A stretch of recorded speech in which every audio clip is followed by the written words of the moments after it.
s'ouvre sur des perspectives un peu plus prometteuses pour notre pays, la République démocratique du Congo, et son peuple. Nous avons tous vécu une fin de 2016 plutôt chahutée. Chahutée du fait du calendrier politique dont la dramatisation à outrance a provoqué non seulement des controverses entre différentes composantes de la classe politique, mais aussi des actes de violence multiformes, voire des agressions contre des personnes et des biens, résultant de ce qui a été considéré par les uns comme l'exercice quotidien normal des opinions et par les autres des atteintes délibérées à la sécurité des personnes et des biens et à l'ordre public. En s'invitant dans cette controverse, quelques partenaires étrangers de notre pays ont pour ainsi dire mis de l'huile sur le feu, ce qui a contribué à éloigner pendant longtemps tout espoir d'une vision partagée des difficultés auxquelles le pays se trouvait confronté et donc des solutions à y apporter. Vous vous souviendrez tous qu'à travers un chapelet d'invectives et de jérémiades bruyantes, assaisonnées de menaces et même de sanctions unilatérales, attentatoires au statut d'État indépendant de la République démocratique du Congo, certains décideurs étrangers ont tout fait pour instrumentaliser nos divisions, afin de résoudre leur irréversible décadence dans un monde en train de bouger et les curseurs de la puissance de se déplacer de certains points de la planète vers d'autres.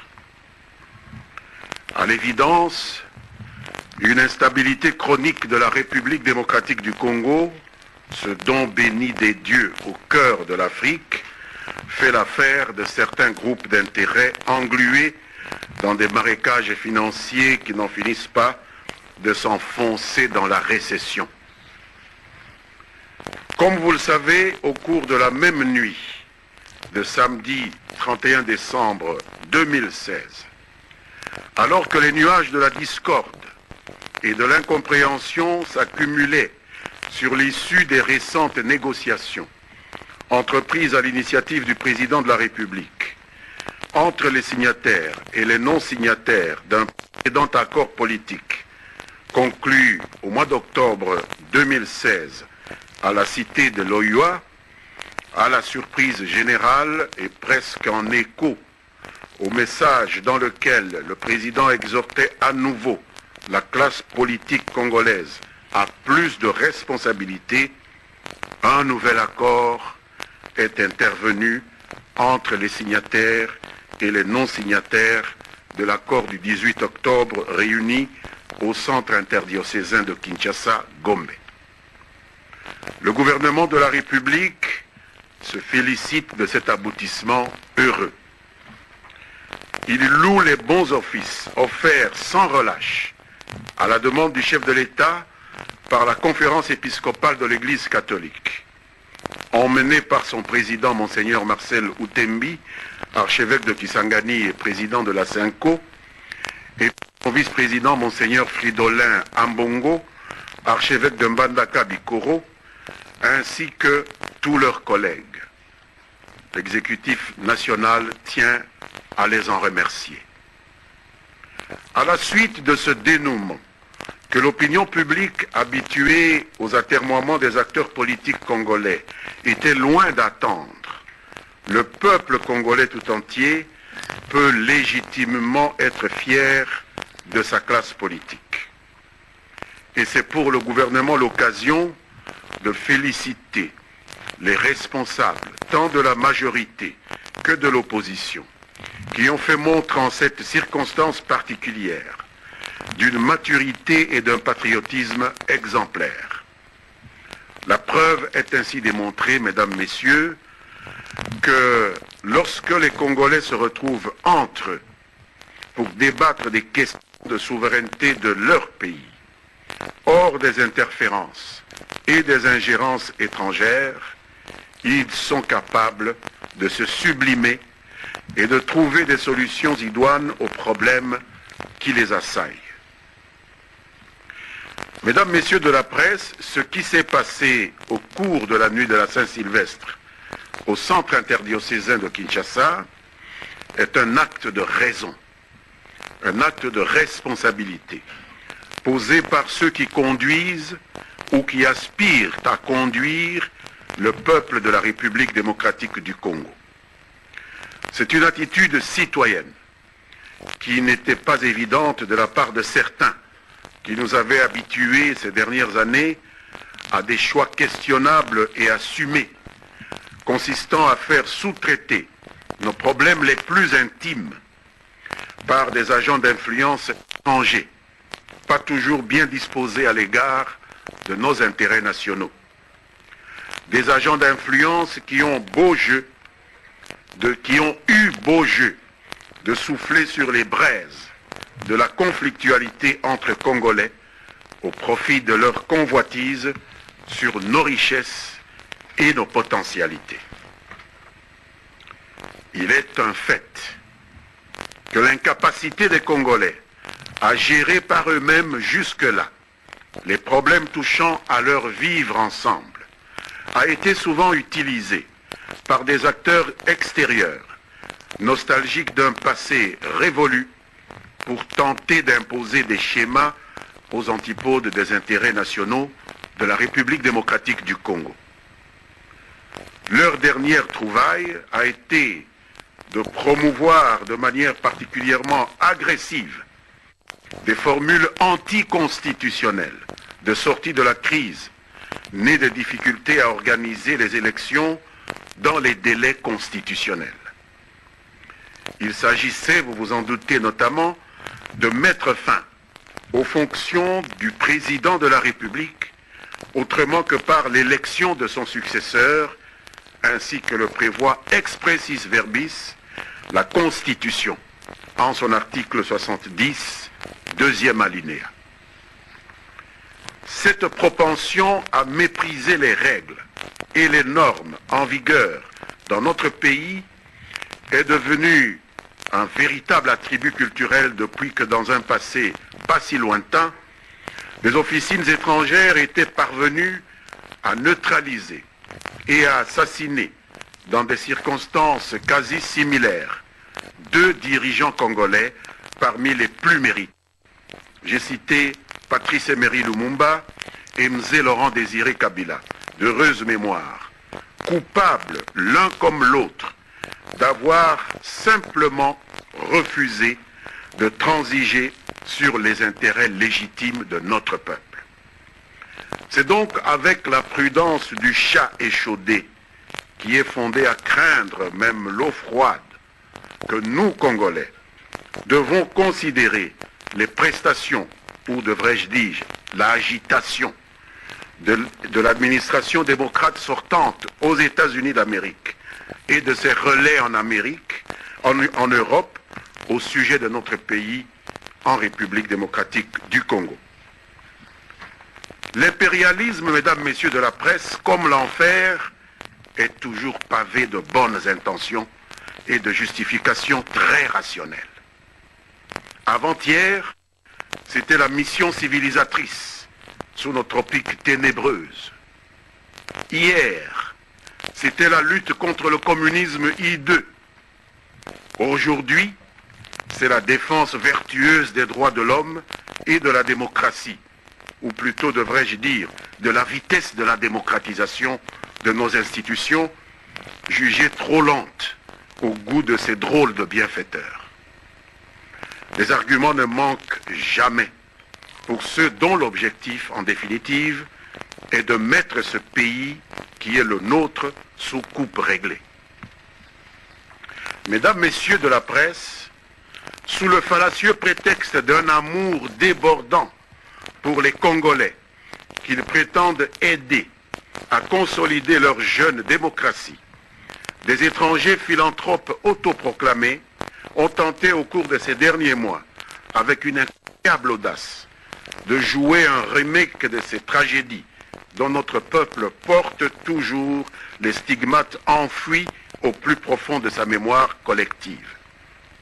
Pour réussir cette forfaiture, ils ont dressé les Congolais les uns contre les autres, pour les dissuader à tout jamais de s'inspirer de leurs vénérables héros nationaux que j'ai cités et qui ont consacré toute leur énergie au service prioritaire des intérêts du seul souverain primaire, même lorsqu'ils étaient en porte-à-faux par rapport à ceux des groupes ou des puissances de l'extérieur.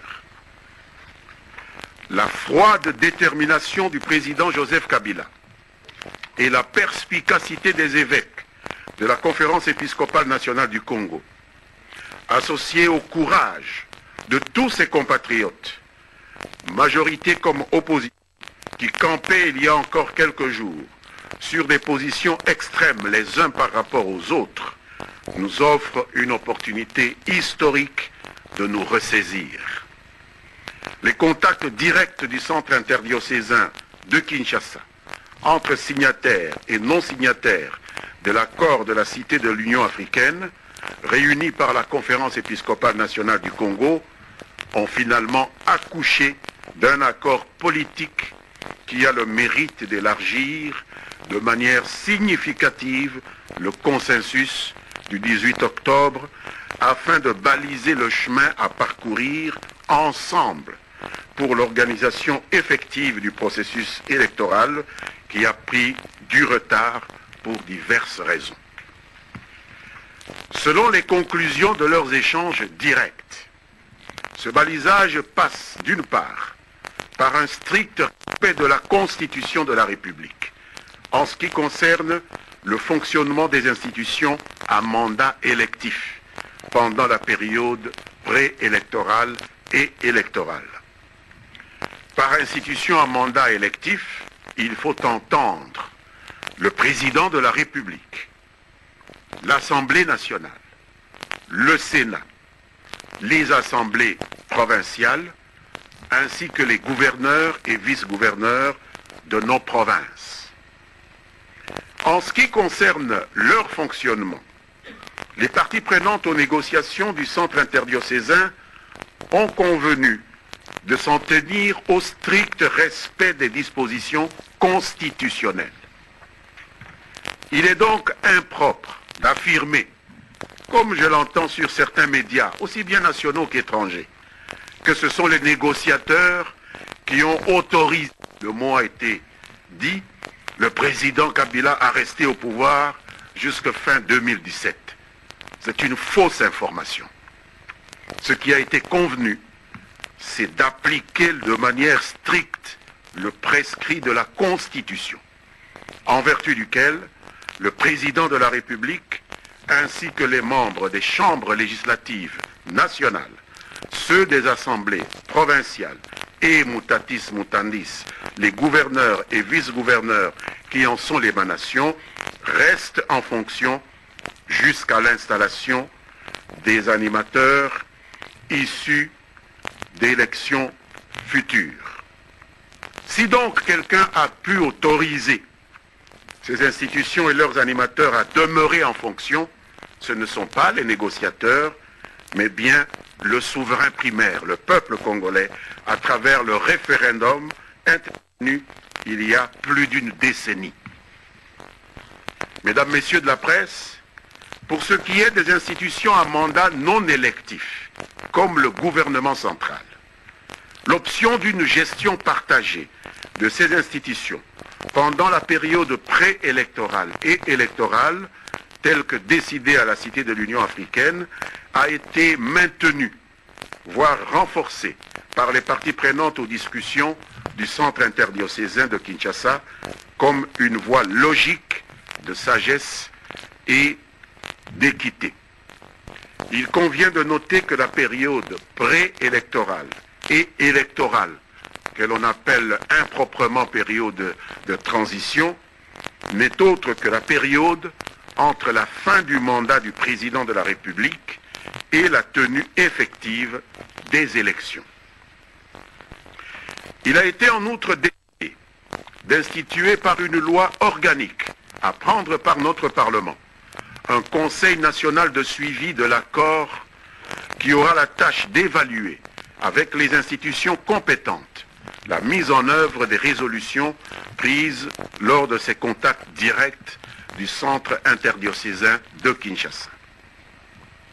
Mesdames, Messieurs de la presse, nos héros nationaux, Patrice Lumumba et Mzee Laurent Désiré Kabila, qui recommandaient, pour le premier, que l'histoire du Congo soit écrite au Congo par les Congolais eux-mêmes, et non plus à Washington, Paris ou Bruxelles, et pour le second, que les Congolais se prennent en charge sans jamais trahir le Congo, nos héros nationaux, disais-je, peuvent ainsi reposer en paix en nous regardant de là où ils sont avec le sentiment du devoir accompli.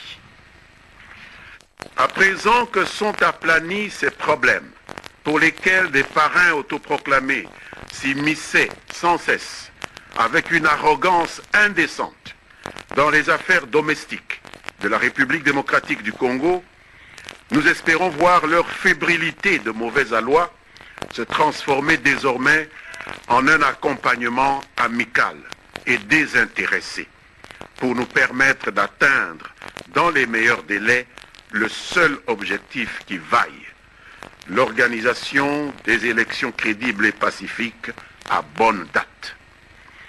Dans le même temps, nous osons croire que les démons de la division entre fils et filles du Congo vont céder définitivement la place à cette culture nationale des concertations et des négociations pour la recherche des solutions non conflictuelles à tous les problèmes qui peuvent se poser.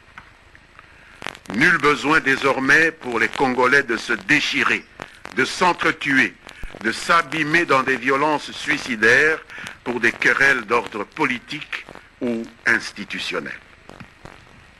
Mesdames, Messieurs de la presse, sur cet accord du 31 décembre 2016, qui doit être considéré comme un élargissement du consensus intervenu le 18 octobre 2016 à la Cité de l'Union africaine, il importe de noter que ce qui a été reproché à ce dernier accord, c'est un déficit d'inclusivité, du fait de l'absence d'une partie de la classe politique, en l'occurrence le rassemblement de l'opposition parmi ses signataires. C'est la raison pour laquelle, malgré le consensus qui s'était dégagé à la suite de ces négociations directes organisées par la Conférence épiscopale nationale du Congo, force est de constater, et le gouvernement le regrette, que ce grief fondamental fait à l'accord du 18 octobre n'a pas été rencontré au centre interdiocésain, dans la mesure où une frange importante de l'opposition, en l'espèce le Front pour le respect de la Constitution, ainsi qu'une partie importante de l'opposition politique ayant pris part aux discussions, n'ont pas apposé leur signature dans le texte final de la nuit de la Saint-Sylvestre.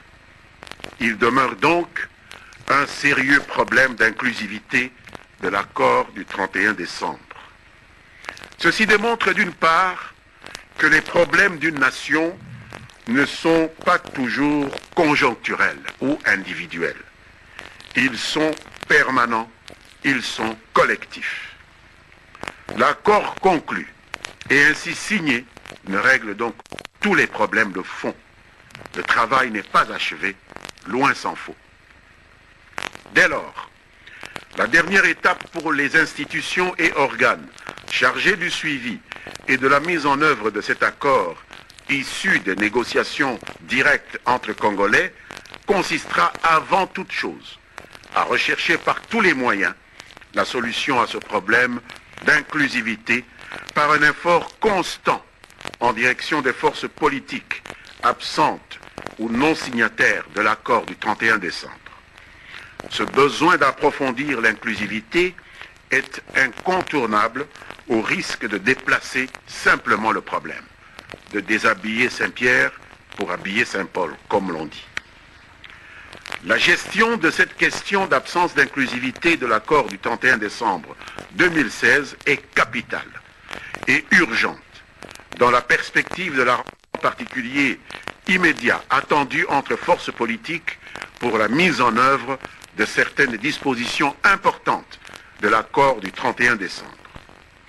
En plus d'un engagement sincère de toutes les parties prenantes à cet accord, comme l'a demandé M. le Président de la République dans son message du Nouvel An, il est donc nécessaire pour tous nos compatriotes d'avoir à ce stade un dénominateur commun quant au contenu et surtout aux attentes induites par cet accord afin d'éviter des interprétations et des amalgames susceptibles de briser le consensus aussi laborieusement obtenu.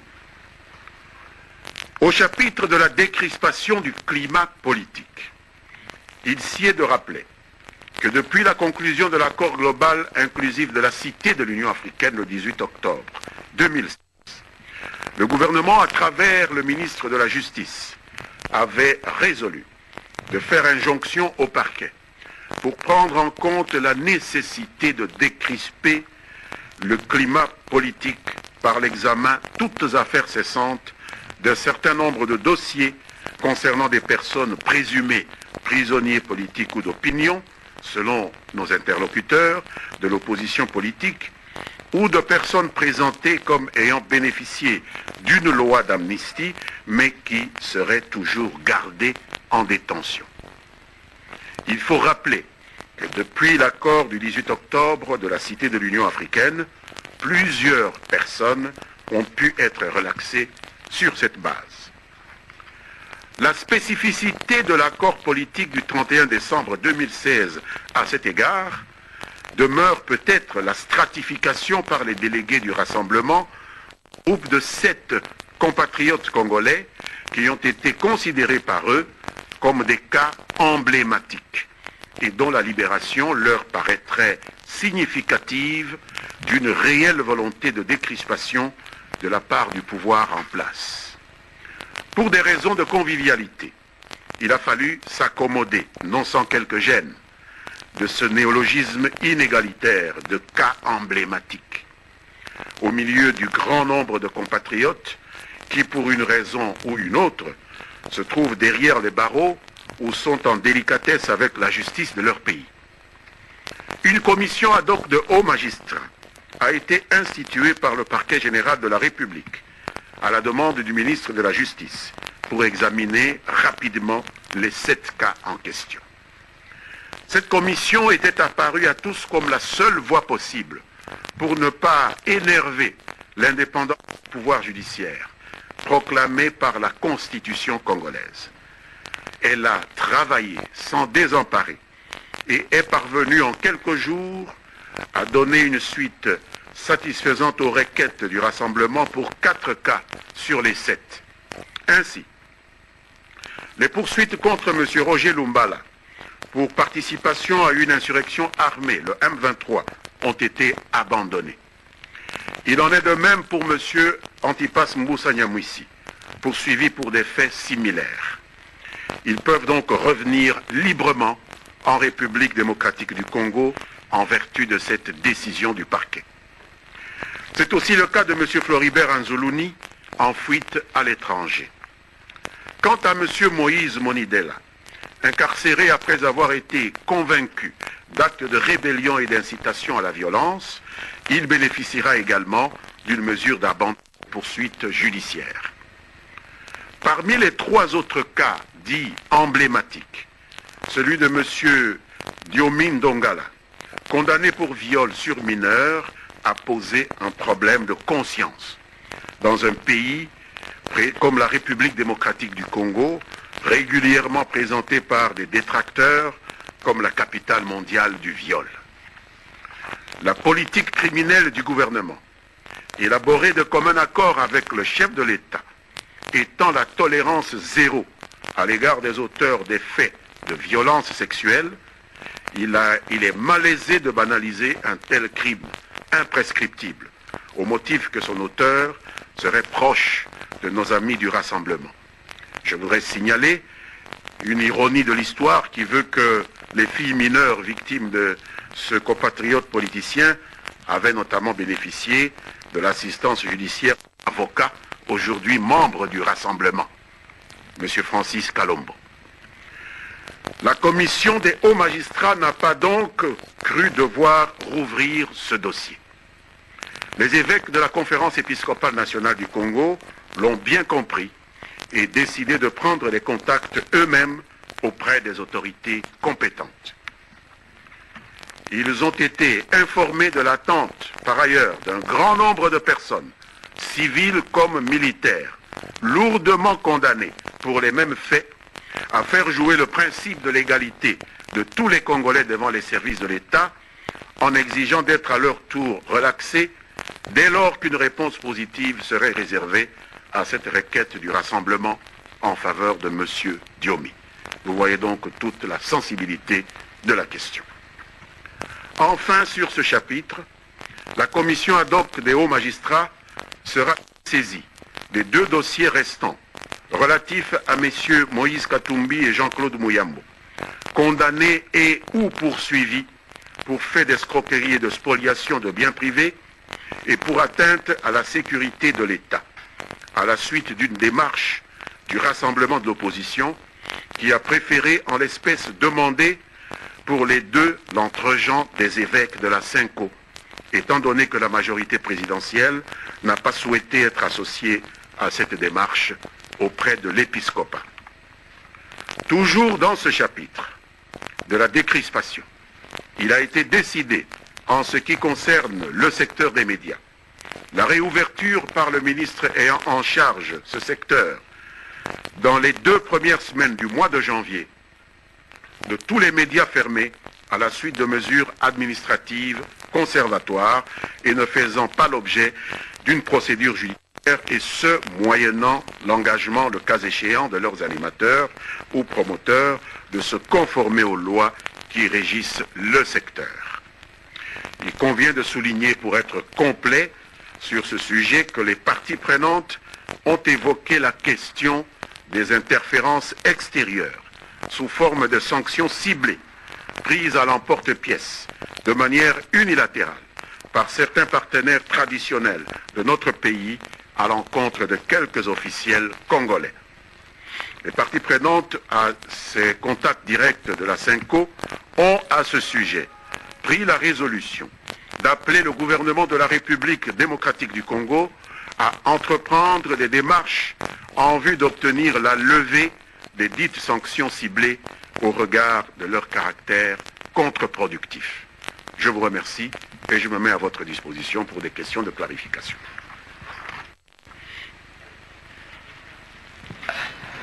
Le premier intervenant, TV5.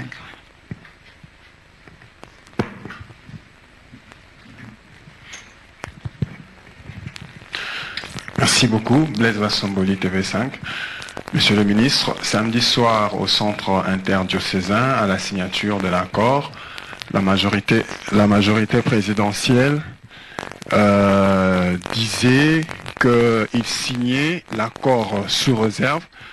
Ma question est celle de savoir, signer l'accord sous réserve, qu'est-ce que ça veut dire? Et puis, deuxièmement, pourquoi la majorité présidentielle conditionne l'application de cet accord à l'inclusivité, alors que l'on sait que l'accord du 18 octobre, signé à la Cité de l'Union africaine, n'était pas inclusif, mais il s'est quand même appliqué. Merci. Eh bien, la majorité présidentielle, je faisais partie des 6 délégués de la majorité présidentielle, a signé sans réserve parce que elle a estimé que les mêmes causes risquaient de produire les mêmes effets. Nous avions signé un accord que nous avions estimé suffisant à la Cité de l'Union africaine le 18 octobre, et il a été fait grief à cet accord de l'absence d'une partie de nos compatriotes de l'opposition politique. Et il a fallu remettre le travail sur le tapis, de sorte qu'il a fallu considérer une partie des efforts qui ont été entrepris à la Cité de l'Union africaine comme des efforts perdus, gaspillés. Et nous ne voudrions pas de nouveau perdre des efforts que nous avons consentis tous à la Cité. de l'Union africaine, au centre interdiocésain. C'est en raison de cette absence d'inclusivité, lorsque nous avons constaté que des groupes politiques qui avaient commencé les discussions avec nous, nous ont quittés peu avant la conclusion de celle-ci, ont refusé de signer les conclusions de ces discussions, que nous avons attiré l'attention du médiateur, c'est-à-dire la Conférence épiscopale nationale du Congo, sur ce même travers, ce même grief qu'il importait de faire à ce nouvel accord, qui est l'absence d'inclusivité, parce que les mêmes causes risquent de produire les mêmes effets. Nous avons besoin de l'implication de tout le monde pour être sûr que nous ne ferons plus l'objet d'interprétations complètement diverses sur des concepts sur lesquels nous nous sommes entendus. C'est la raison pour laquelle nous avons insisté pour que les organes qui sont chargés de la mise en œuvre de cet accord puissent se préoccuper avec soin de la nécessité de faire venir ceux qui ont estimé qu'ils avaient à redire sur tel ou tel autre point de l'accord, exactement comme on l'avait estimé avec l'accord du 18 octobre vis-à-vis du rassemblement, parce que ceux-là ont les mêmes droits que nos compatriotes du rassemblement vis-à-vis de l'accord du 18 octobre. Donc, c'est pour éviter que les mêmes causes ne produisent les mêmes effets. C'est une question de logique républicaine, tout simplement. Sonia Rollet, RFI, ça veut dire concrètement quoi? Ça veut dire que la majorité présidentielle ne va pas participer, que les discussions ne vont pas commencer sur l'arrangement particulier, par exemple, en l'absence d'inclusivité, que vous n'allez pas pouvoir justement faire ce travail au niveau de l'exécutif national, du comité de suivi. Voilà, est-ce que concrètement ça a un effet particulier, ou même l'investiture du nouveau gouvernement? Je pense qu'il y a deux choses à dire à votre question. La première chose, c'est que nous sommes occupés maintenant à préparer la restitution à notre famille politique des travaux de la CENCO, du centre interdiocésain. Je pense que nous avons une réunion demain, dans l'avant-midi, pour rendre compte, parce que nous sommes allés à la CENCO ad référendum, nous devons rendre compte à la famille politique de ce qui a été fait, et une décision sera prise. Parce que dans le compte-rendu, nous ferons état justement de l'absence d'inclusivité au niveau de la signature de cet accord, et à ce moment-là, il appartiendra à la famille politique de prendre une décision. Il ne nous appartient pas à nous, délégués de la famille politique, de vous annoncer telle ou telle autre décision. Je pense que la famille politique se prononcera demain pour savoir ce qu'elle tirera comme conséquence de cette absence d'inclusivité, mais je pense que aujourd'hui et demain nous paraissent être suffisants pour permettre à la CENCO ou au chef de l'État notamment de faire en sorte que cette condition d'inclusivité qui a en quelque sorte été un boulet sur l'accord du 18 octobre ne puisse pas gêner l'accord du 31 décembre. Faire revenir les frères et les sœurs qui ont quitté la discussion en cours et qui ont refusé d'apposer leur signature. Et si tel n'est pas le cas, peut-être qu'on pourrait envisager que les organes chargés du suivi de l'accord puissent se saisir prioritairement de cette question, de rendre l'accord le plus inclusif possible. Donc, je n'ai pas encore une décision à vous donner à cet égard. Il faut attendre que la famille politique à laquelle j'appartiens puisse se réunir et qu'elle puisse tirer les conséquences de ce constat de la non-inclusivité. Ensuite, vous parlez du vote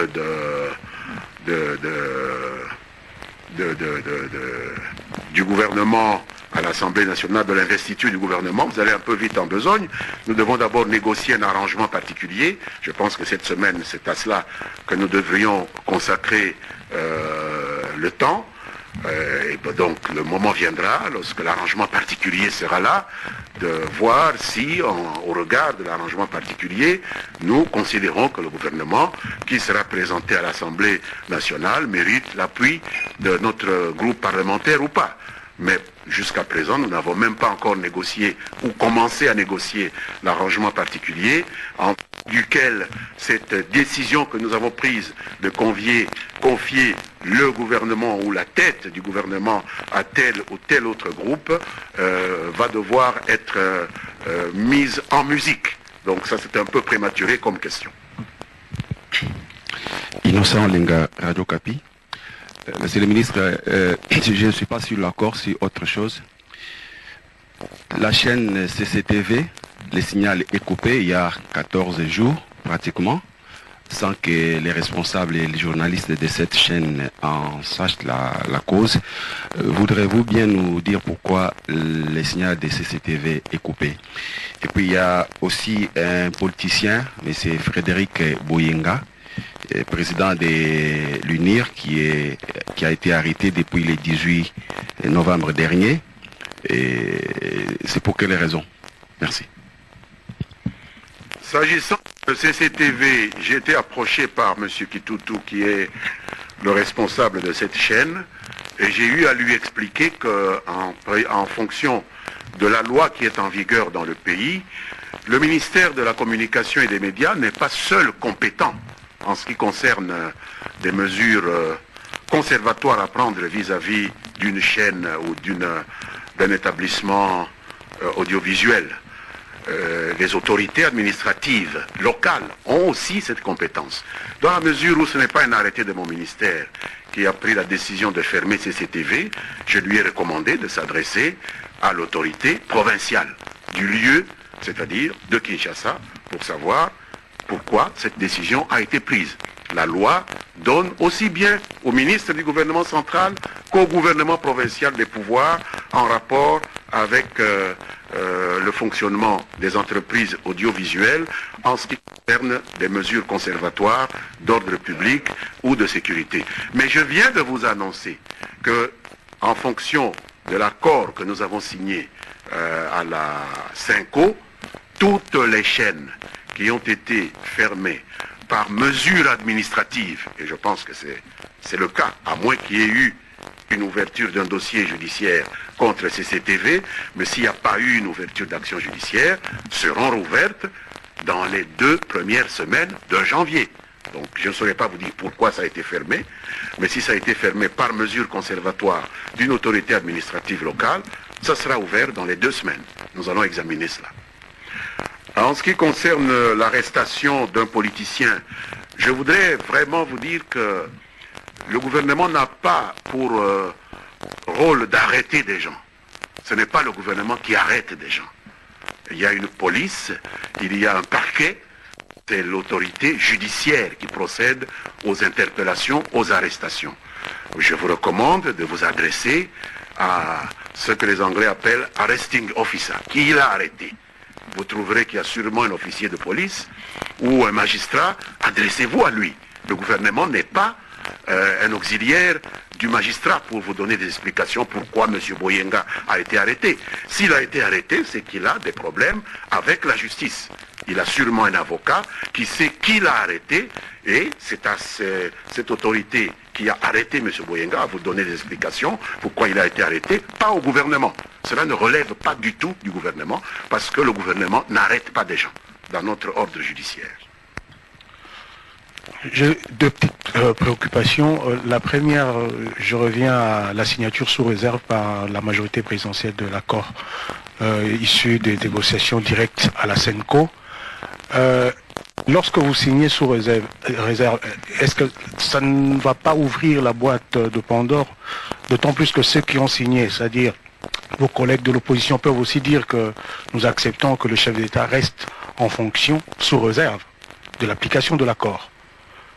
C'est la première préoccupation. La deuxième préoccupation concerne la commission ad hoc qui a été mise sur pied, la commission des magistrats. J'aimerais d'abord savoir quelle est la différence entre cette commission et les autres commissions qui ont travaillé lors de ces pourparlers directs. Et puis le temps que ça a pris, pourquoi seulement se dessaisir des 3 cas emblématiques? Pourquoi ne pas aller jusqu'au bout du travail? Voilà. Merci. À votre première question concernant la réserve qui pourrait rejaillir sur la situation du président, vous ne m'avez peut-être pas bien saisi.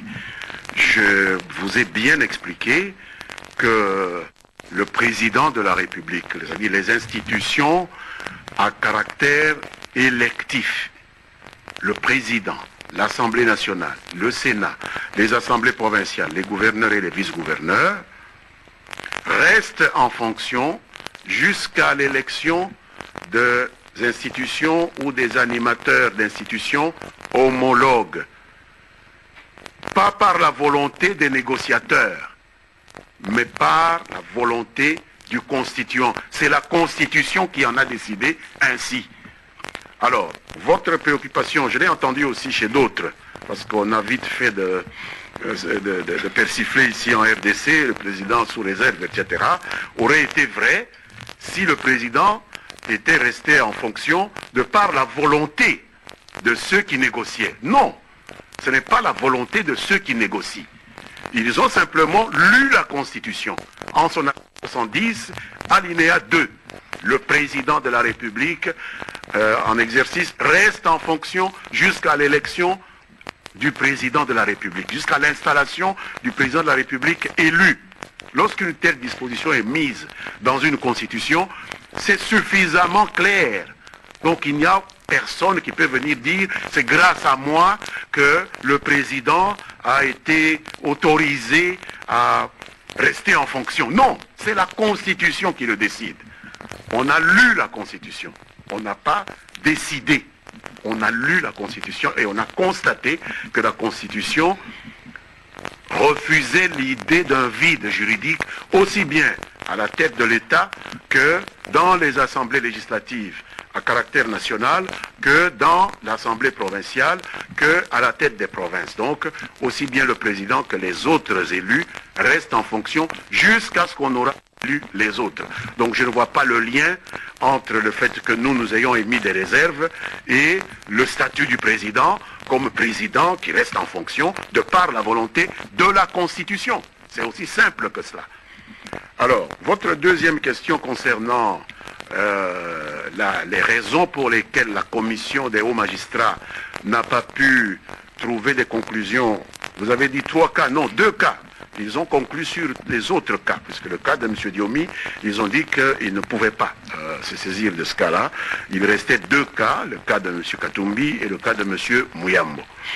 Et donc, ici, d'après ce que j'ai glané comme information auprès du ministre de la Justice, vous devez comprendre que tous les cas pour lesquels les procureurs ou le parquet a pu trouver une solution rapide sont des cas dans lesquels l'État est celui qui a subi le préjudice. Une rébellion, c'est contre l'État. On entre en rébellion contre l'État. Donc l'État peut renoncer à des poursuites, parce que c'est lui qui est préjudicié. Mais le cas de M. Katumbi, le cas de M. Muyambo, vous avez des problèmes d'escroquerie, vous avez des problèmes de spoliation, des biens privés. Est-ce que l'État doit se substituer à ces privés-là? Nous allons dire, bon, nous assumons les droits des privés qui ont affaire à M. Katumbi et nous faisons quoi? Ce sont ces gens-là qui peuvent dire, non, nous retirons notre plainte. Donc, qui est préjudicié? Quand c'est des privés, le parquet a besoin de plus de temps, peut-être pour entrer en négociation avec les personnes préjudiciées. Mais quand c'est l'État qui est préjudicié, le ministre de la Justice qui représente l'État peut donner injonction et dire, écoutez, abandonnez les poursuites. Mais quand c'est des privés, ça devient plus délicat. Ça demande plus de temps et on s'est rendu compte que, puisqu'on demandait plus de temps, cela provoquait un peu l'impatience de nos amis qui voulaient des résultats tout de suite. Mais la justice ne fonctionne pas comme ça. J'ai souvent l'occasion de vous dire que le temps de la justice n'est pas le temps du justiciable qui veut que les choses aillent vite, n'est pas le temps du journaliste qui veut qu'une décision tombe vite. Non, non, non. Ils veulent vérifier par rapport aux personnes préjudiciées, l'homme privé ou la femme privée dont les intérêts ont été spoliés, est-ce qu'il ou elle est d'accord d'abandonner les poursuites? Peut-être que le parquet voulait négocier avec ces gens-là et qu'on ne lui en a pas donné le temps. Et que le rassemblement qui a introduit les dossiers, ayant retiré sa confiance à la commission des magistrats, les parties prenantes n'ont pu que prendre acte de ce retrait de confiance. Ils ont dit, nous confions ça à la Cinco. Peut-être que la Cinco va négocier aussi avec ces privés qui ont été victimes de ces deux compatriotes et négocier avec eux pour qu'ils abandonnent les poursuites. L'État ne peut pas se prononcer pour des préjudices subis par des privés qui ont des droits. Le cas de M. Katumbi, pour l'affaire des mercenaires, l'État peut discuter. Mais il y a un autre cas pour lequel il a été condamné, spoliation. Nous ne pouvons pas nous substituer à ce grec-là qui a été spolié. C'est à ce grec-là à se décider. Donc il a des droits, tout comme M. Katumbi. Et donc on ne peut pas, c'est très délicat. Et il faut du temps pour ça. C'est ce que peut-être ceux qui voulaient défendre M. Katumbi n'ont pas compris. Ils sont allés un peu rapidement en besogne. Il faut vite des décisions. Comme la décision ne tombait pas, nous retirons la confiance à la commission des magistrats. Et nous avons dessaisi la commission. On a dit, ok, si c'est les évêques qui peuvent poursuivre cette discussion, ils vont prendre contact avec qui de droit, et qui de droit, c'est aussi les victimes qui ont déposé plainte contre lui, c'est-à-dire des privés comme vous, comme moi, dans nos vies privées. Voilà les raisons pour lesquelles il y a eu ces retards à ce niveau-là. Tous les cas ne sont pas les mêmes. Ceux qui préjudicient l'État, c'est rapide. Ceux qui préjudicient les privés, ça doit prendre du temps parce qu'il faut tenir compte des droits des privés. Joachim Diana, du journal Colombe. Excellence, au regard de l'accord, j'ai lu les articles du dernier accord du centre interdiocésain. Quand je le mets à côté de la Constitution, c'est-à-dire des questions qui sont déjà réglées dans la Constitution, et des questions qui ont été réglées dans l'accord de la cité de l'UIA, à part le fait de dire que la primature va à l'opposition par rassemblement, quelle autre avancée auquel vous êtes arrivé? À part cette histoire de donner la primature au rassemblement, je ne vois pas d'autres accords, soit des questions sont déjà réglées par la Constitution, soit par l'accord de la cité de l'UIA. Alors nous voulons savoir, nous, qu'est-ce qui vous a avancé? L'enthousiasme de ceux qui sont arrivés. Est-ce que c'est une conversion à l'accord de la cité de l'UIA ou vraiment un nouvel accord basé sur quelle avancée? Je pense que si vous lisez attentivement cet accord, vous verrez qu'effectivement, il y a beaucoup de dispositions de l'accord du 18 octobre qui sont reprises dans l'accord du 31 décembre. Peut-être faut-il y voir un problème psychologique que vous, journalistes, pouvez décortiquer. Hein? Peut-être faut-il y voir aussi une conversion à la sagesse. Peut-être faut-il du temps pour certains pour se rendre compte qu'il faut vraiment se parler entre Congolais pour résoudre les problèmes des Congolais. Nous ne pouvons pas nous en plaindre que ceux qui ont été absents à la Cité de l'Union africaine aient accepté de pouvoir s'asseoir avec nous, à une même table, avec ceux qui étaient à la Cité de l'Union africaine, pour pouvoir parler de notre pays. Donc pour nous, l'avancée, c'est cette inclusivité-là. Ce qui a manqué, c'est l'avancée, c'est l'inclusivité. Malheureusement, à la dernière minute, nous sommes comme rattrapés par cette absence d'inclusivité qui pose un nouveau problème. Donc un peu comme si nous sommes rattrapés par le péché originel, hein, in fine. Et nous essayons vraiment de résoudre ce problème-là du mieux que nous le pouvons. Mais vous avez tout à fait raison, il y a peu de choses qui puissent être considérées comme substantiellement différentes entre cet accord du 18 octobre et l'accord du 31 décembre. Mais il y a la psychologie, il y a l'amour-propre des uns et des autres, il y a le temps qu'il faut à certains pour pouvoir comprendre que le pays a besoin que ses enfants puissent se parler. Certains prennent cela plus vite que d'autres, mais nous devons simplement saluer le fait que, in fine, tout le monde a compris la nécessité qu'il faut aller autour de la table et que le pays appartient à tout le monde, il faut se parler. Donc c'est l'inclusivité. Je peux considérer que la réponse à votre question, c'est la recherche de l'inclusivité. Mais sur le contenu, vous avez raison, beaucoup de choses ont été dites, la plupart des choses ont été dites dans l'accord du 18 octobre. Pour le compte de l'AFP, pendant que les discussions se tenaient au centre interdiocésain, les ADEF, eux, ils ont poursuivi leur travail de massacre, 14 morts selon des sources. Ne craignez-vous pas que le foyer des ADF migre vers l'Ituri? Merci. Nous avons des informations selon lesquelles, effectivement, il y a une agitation assez remarquable des groupes armés pendant que se déroulent ces efforts de mise en ordre ici à Kinshasa, mais soyez certains que les forces armées n'ont pas baissé la garde, puisque les forces armées ne sont pas impliquées dans les discussions que nous avons au sein de la classe politique. L'armée est toujours présente sur terrain, elle répond à tous ces défis et dans son message à la nation, je pense que vous avez entendu le président placer le curseur dans les priorités. Il y a bien sûr les élections, il y a la relance économique, mais il y a la sécurité. C'est en tenant compte justement de cette résurgence de ces groupes armés qui ne sont pas seulement des groupes armés étrangers. L'ADF est un groupe armé étranger, mais nous constatons que même des groupes armés nationaux, les fameux groupes Maïmaï, Mazembe ici, Maïmaï tel là-bas, etc., reprennent un peu du poil de la bête, comme si un esprit malin leur dictait de vouloir perturber un peu les choses pour se faire entendre. Mais je pense qu'on leur a donné suffisamment de temps pour pouvoir déposer les armes.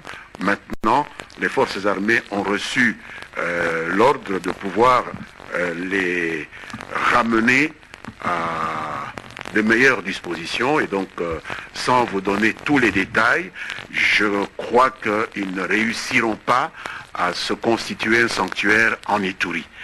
Ce n'est pas la volonté qui leur manque, mais je ne pense pas qu'il leur sera donné l'occasion de pouvoir le faire. Mais nous nous réveillons chaque matin avec effectivement de mauvaises nouvelles de cette nature-là et nous essayons de répondre au cas par cas à ces informations-là. Chaque fois que des gens sont tués, l'armée répond et je vous assure qu'il y a aussi suffisamment de pertes parmi eux. Et l'armée continuera à défendre nos populations. Nadine Laing de Télé 7.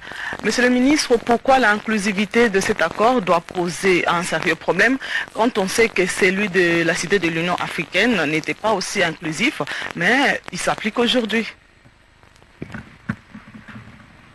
L'inclusivité de l'accord de la Cité de l'Union africaine a posé problème. Parce que si cette inclusivité, ce manque d'inclusivité n'a pas posé problème, qu'est-ce que nous serions allés faire au centre interdiocésain? C'est parce que ça a posé problème que nous sommes allés au centre interdiocésain. C'est parce que nous avons estimé que tout le monde n'était pas à la Cité de l'Union africaine. Donc il y avait un déficit d'inclusivité. Donc vous n'avez pas raison de dire l'inclusivité de l'accord du 18 octobre ne nous a pas posé problème. L'absence d'inclusivité nous a posé problème. Seulement, cette absence d'inclusivité ne va pas empêcher l'État de fonctionner. L'État doit fonctionner. Donc il n'y a pas à dire que nous avons décidé d'arrêter le fonctionnement de l'État. On vient de soulever un problème important au Nord Kivu et dans la province de l'Ituri, où on vous dit qu'il y a des groupes armés qui sont en train de tuer nos populations. Alors nous allions dire, on arrête tout, pas de gouvernement, pas de ministère de la Défense, rien du tout, etc. Pendant que nous sommes en train de négocier, nous aurions été irresponsables. Il faut qu'il y ait un gouvernement pour répondre à des défis quotidiens de la vie d'un peuple. Pendant que nous négocions pour rendre nos accords inclusifs ou plus inclusifs qu'ils ne l'ont été, la vie de la nation doit continuer. C'est comme ça qu'un État respire. On ne peut pas arrêter le fonctionnement normal des institutions parce que, d'autre part, on est en train de négocier. Cela ne se fait pas, ce serait totalement irresponsable de notre part. Mais le manque d'inclusivité nous a posé problème. C'est pourquoi nous avons accepté d'aller répondre à l'appel des évêques de la Cinco pour parler avec ceux qui n'étaient pas avec nous au 18 octobre à la Cité de l'Union africaine. Et donc, de la même manière, ce problème-là risque de se poser si nous négligeons l'absence d'inclusivité de l'accord du 31 décembre, parce que les mêmes causes peuvent produire les mêmes effets. Jeune Condé, journal La Prospérité. Je reviens encore sur la signature sous réserve. Monsieur le ministre, je dirais que vous de la majorité, c'est comme si vous étiez l'avocat d'une frange de l'opposition qui a claqué la porte. Et pourtant, les informations à notre position laissent entendre que n'ait été la volonté du chef de l'État à concéder, vous de la majorité, vous n'allez pas signer cet accord-là. À quel niveau se situe la signature sous réserve? Au niveau du chef de l'État ou au niveau de vous, la majorité? Merci. Mais je ne sais pas, vous dites vous de la majorité, c'est le chef de l'État, mais la majorité s'appelle comment? Majorité présidentielle.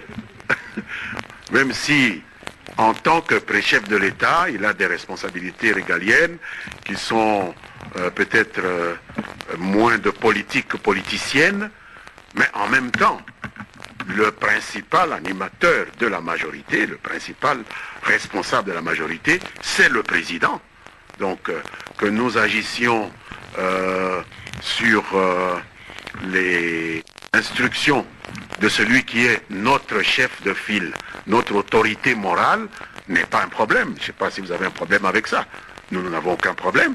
C'est lui qui est notre autorité morale, c'est lui qui a créé la majorité présidentielle, c'est la base sur laquelle il a assis sa gouvernance du pays depuis qu'il a gagné les élections. Pourquoi voulez-vous que nous puissions agir différemment de son plan qui vise à rechercher l'inclusivité? Donc il n'y a pas une pensée qui est la sienne et contre laquelle nous pourrions nous dresser. Pour quelle raison? Ça n'aurait aucun sens, ça ferait désordre d'ailleurs. C'est comme si vous demandiez au Rassemblement ou à l'UDPS d'agir contrairement à une pensée ou à une injonction qui viendrait de M. Tshisekedi. Ça ferait désordre. On ne saurait plus à qui se vouer. Donc il y a toujours quelqu'un qui engage un groupe, et je pense qu'en République démocratique du Congo, la majorité présidentielle est la famille politique du président Joseph Kabila. Et donc c'est normal que nous puissions poser des actes en conformité avec la politique du président. C'est tout à fait normal, je ne vois pas de problème à ce sujet. Nous prenons les tout derniers intervenants. Tout dernier. Tout en vous informant qu'après la communication du ministre et donc après son intervention, il vous invite directement à l'occasion des festivités de prendre un petit verre avec lui. Donc ici même dans la salle, vous ne sortez pas. Merci beaucoup. Excellence, Monsieur le ministre, je m'appelle André Ulimbo Kouchaba, R22, la chaîne du développement, direction des sports. Excellence, l'Afrique tout entière respire au moment où je vous parle au rythme de la Coupe d'Afrique des Nations de football, dénommée CAN Total Gabon 2017.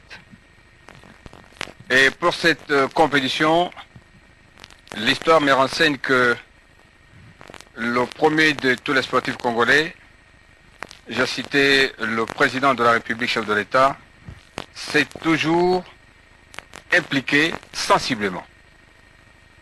Et vous-même, à 3 reprises, en 2009, lorsque les Léopards sont allés jouer en Côte d'Ivoire pour, je pense, la première édition du CHAN, et en 2015, lors de la CAN Gabon, Guinée équatoriale, et tout dernièrement, lorsque le Rwanda avait organisé la 4e édition du CHAN. Vous nous avez habitués à lancer un message d'encouragement aux sportifs congolais. Curieusement, excusez-moi, Excellence, Monsieur le ministre, nous sommes à plus ou moins 2 semaines de ce rendez-vous africain, rendez-vous auquel les Léopards sont appelés à défendre les couleurs nationales. Ma question est la suivante. Est-ce que le père de la nation, comme toujours, s'était encore impliqué pour que la coupe arrive à Kinshasa?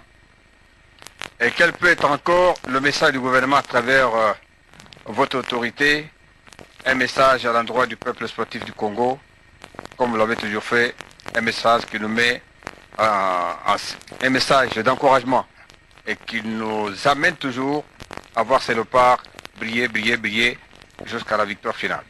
Merci, Excellence. Merci. Mais ce que je dois dire, c'est qu'il s'agisse d'équipes privées et particulièrement de l'équipe nationale, le président et le gouvernement sont toujours avec nos athlètes. Je pense que nous prenons toujours tout en charge. D'ailleurs, je viens de signer l'autorisation pour que la RTNC puisse payer pratiquement $1 million pour qu'on puisse diffuser ces matchs. C'est beaucoup d'argent par temps de crise. C'est énormément d'argent. Et si nous dépensons autant d'argent, c'est que nous plaçons nos espoirs en nos athlètes. Ce n'est pas pour les voir perdre. C'est pour que notre peuple puisse avoir l'occasion d'être de cœur avec eux, pour les encourager, pour qu'ils puissent se sentir soutenus. Et donc, si même dans la retransmission, nous qui nous occupons simplement de faire savoir aux gens ce qui se passe, nous sommes prêts à faire de tels sacrifices. Vous vous doutez bien qu'au niveau de ceux qui ont la charge de les encadrer, le ministère des Sports et tout ça, tout sera fait, tout a été fait pour qu'ils puissent être soutenus. Et je voudrais ici, parlant au nom du gouvernement, je vais le faire peut-être dans les jours qui vont précéder le championnat, mais je puis peut-être leur dire déjà qu'ils ont le soutien de l'ensemble du gouvernement et du peuple congolais, et que nous espérons qu'ils ne vont pas nous donner un spectacle qui va amener les gens à pleurer dans leur chaumière, qu'au contraire, nous aurons à avoir les mêmes cris de joie que nous avons eus dans d'autres circonstances à partir du Gabon, et que nous comptons énormément sur eux. C'est pourquoi nous dépensons les moyens qui sont devenus de plus en plus maigres pour qu'ils puissent porter haut les couleurs de notre pays. Allez les léopards. Voilà. Merci. Amis téléspectateurs, c'est là, les léopards, c'est par là que s'arrête le point de presse de ce jour. Animé, vous l'avez suivi vous-même avec beaucoup d'arguments, beaucoup d'assurance par Lambert Mende Omalanga, le ministre de la Communication et des Médias. Nous étions en train de dire, amis téléspectateurs, que ce point de presse a été le tout premier de l'année, oui, mais aussi un point de presse qui vient donner de l'éclairage sur l'accord signé la nuit de la bonne année, donc du 30 au 1er janvier 2007, donc le 31 décembre, avec les autres Congolais qui sont membres du rassemblement. Et donc Lambert Mende Omalanga nous expliquait, dit que nous avons suffisamment recherché, mais ce que nous avons obtenu surtout c'était une valeur. À chaque fois que la République démocratique du Congo et ses enfants se réunissent, en discutant de leurs propres problèmes, des problèmes de souveraineté, les Congolais arrivent toujours à trouver une réponse, un consensus qui sauve toujours. Et ça c'est très important, du fait que Joseph Kabila Kabange l'a toujours dit, n'allez pas au-delà des frontières, n'allez pas au-delà des océans pour trouver des solutions. La République démocratique du Congo a des génies, a des savants pour résoudre le problème qui les concerne. Là, Lambert Mende Omalanga l'a dit. Il faut aussi dire que les accords ont été signés, mais il y a une frange de l'opposition qui finalement avait claqué la porte en dernière minute. Nous l'apprenons au même moment que vous. Et donc, pour le ministre, nous sommes relancés sur l'inclusivité. Dans les jours qui viennent, ces accords vont encore être revus par ceux de frères et de sœurs congolais qui ont claqué la porte, qui doivent revenir, pour donner le maximum de chances à tous les accords qu'il faut. Il faudrait aussi retenir que le ministre Lambert Mende a dit, il ne s'agit pas des négociateurs, il s'agit de la Constitution. La Constitution l'avait déjà prévu. Lorsque un président est en fonction, il part, après fait la remise et reprise avec son élu. Et donc que personne ne dise qu'on a donné de la chance à Kabila. Non, c'est la Constitution qui l'a dit. Lambert Mende Omalanga l'a été suffisamment clair, et je suis en train de vous dire, amis téléspectateurs, que ce point de presse, le tout premier de l'année, va finir avec un cocktail qui est servi ici au centre de médias. Mais ceci me permet de prendre mes frères, mes consoeurs et mes confrères de témoigner dans d'autres langues, tout en disant à tous nos téléspectateurs, ceux qui nous ont appelés de partout, en province comme partout, nous ne pouvions pas répondre à vos questions parce que nous sommes en direct. Nous disons simplement à ceux de Paris qui croient que le ministre a été tout à fait clair et simple et limpide. Nous disons à Winda et aux autres, merci beaucoup. Nous sommes en mesure de tenir compte de tous les Congolais qu'ils envoient à la radio-télévision nationale congolaise. Nous sommes capables de